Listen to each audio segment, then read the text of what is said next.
Right, this is going to be fun. The plan is assemble main shaft. Okay, let's get back to our detent pin.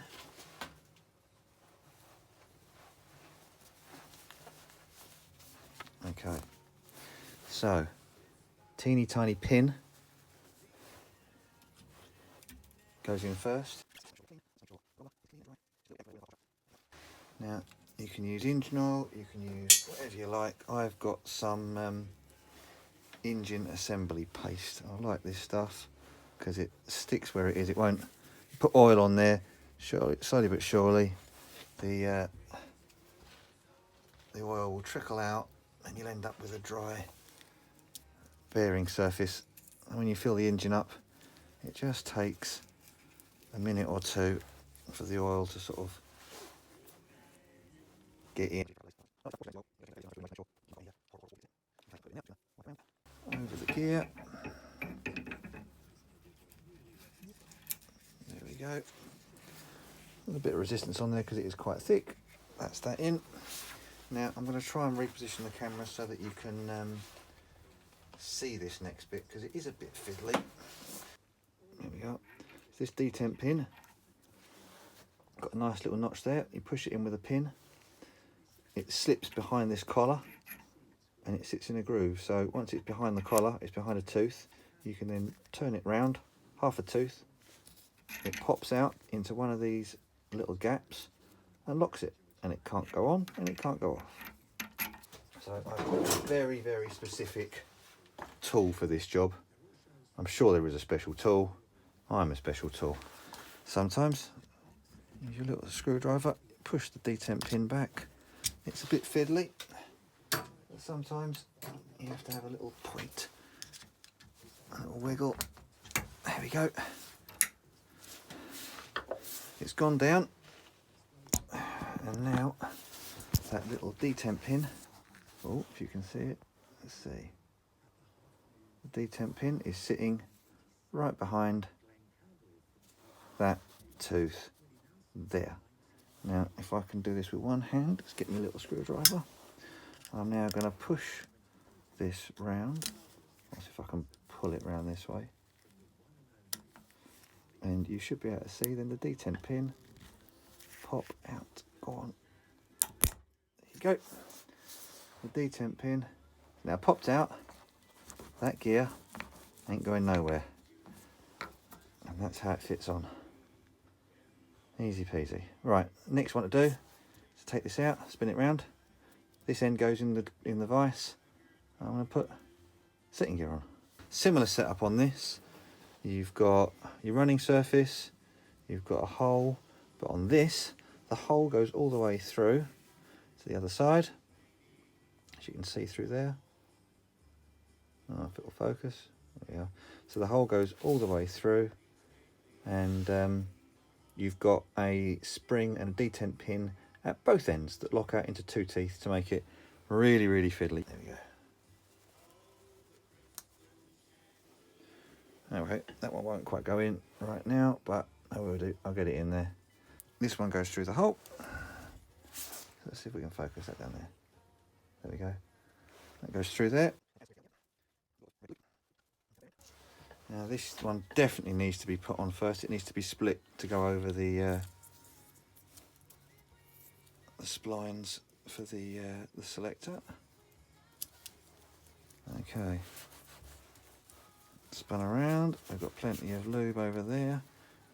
Yeah. Then we get this gear. And this gear goes back to back with that one. Push your fingers to push the pins in, and when it goes down you'll hear them pop out. Click like that. In a very similar fashion, you have a lock ring. That is the notch that you put the screwdriver in to turn it to get it off. So it has to go with this side down to the detent pins, which does somewhat make sense. I wasn't in focus. God, this is challenging. Okay, get that, push it in, There we go. Let's get this one back in a little nudge because it's just popped out a bit. Ah, bastard. Oh, so close and yet so far.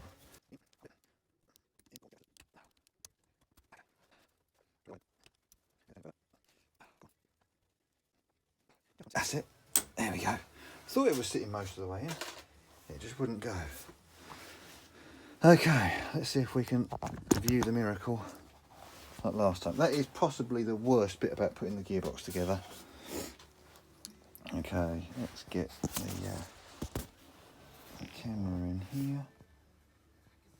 Okay, let's see if I can knock this round with one hand and see if you can see the detent pins lock out. Let's brighten that up a bit.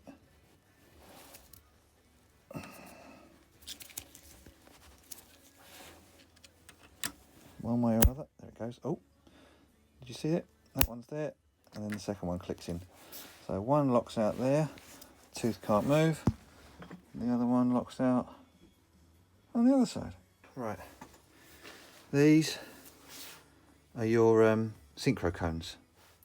So you can see inside, if I zoom on that there, it's got loads of little rings in it, and it's a tapered shape, and it sits on this tapered shape here.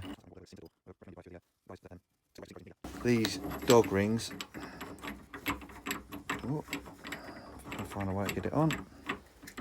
Yep. Synchro cones sit there. When you change gear, this pushes the synchro cone into the gear, slows it down, and then these teeth, there's a point on there and a point on the other side, and it allows them to line up. So there's your gear selection.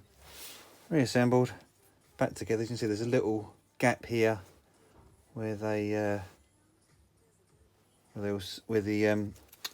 synchro teeth set. It's that way round, but I will double check. Never hurts to check. There we go. That lines up there. The reason these teeth are here, when you engage reverse, you actually grab another gear and you wind it out in between here and first. Where's my sleeve? Okay. The first gear sits on a slightly larger diameter surface, I guess you'd call it. And it's a very precision fit piece. You just tap it down on there.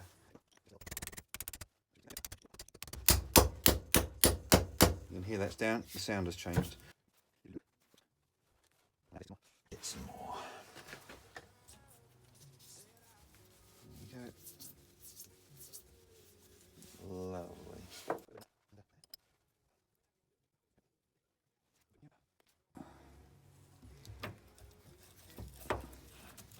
There we go. Lovely. So you've got the selectors sitting in that little gap. And there's your first gear. Okay. Another little note before I build this up. As you can see, if I get this, brighten that up a bit. This side is flat. This side is raised. If you put this one, you put your raised side down, you end up with quite a gap here. So when you go and try to select gear, it drops down, and these wonderful little ball bearings, I like to do a run, if I turn that round so you can see. To select a gear, that would have to be exposed, so you make sure it goes on that way, and you have to make sure this is the right way up as well. It will go both ways. And you've got third gear, fourth gear, but you have to be careful. So this will go both ways up.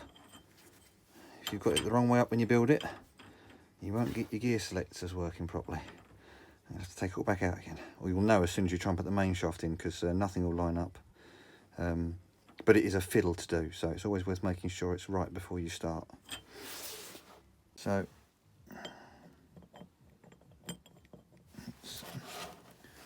they're a bit of a fiddle to put together, and There's quite a few special tools out there, various people have made. And I do like the look of them, but they are not on my budget list. So the way I put these together, you rest the 3 ball bearings. You can see this one down here, it's just resting in there. The weight of this is keeping it in place. Keep it on a flat surface, and you push down, and then with your little screwdriver tuck that one in, and then tuck that one in, and then tuck that one in. There you go, and that is assembled. Now, I mentioned earlier which way around they go.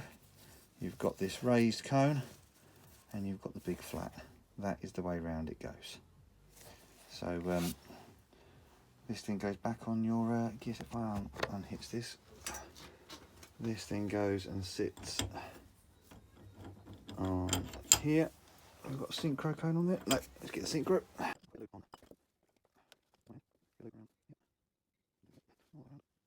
we go.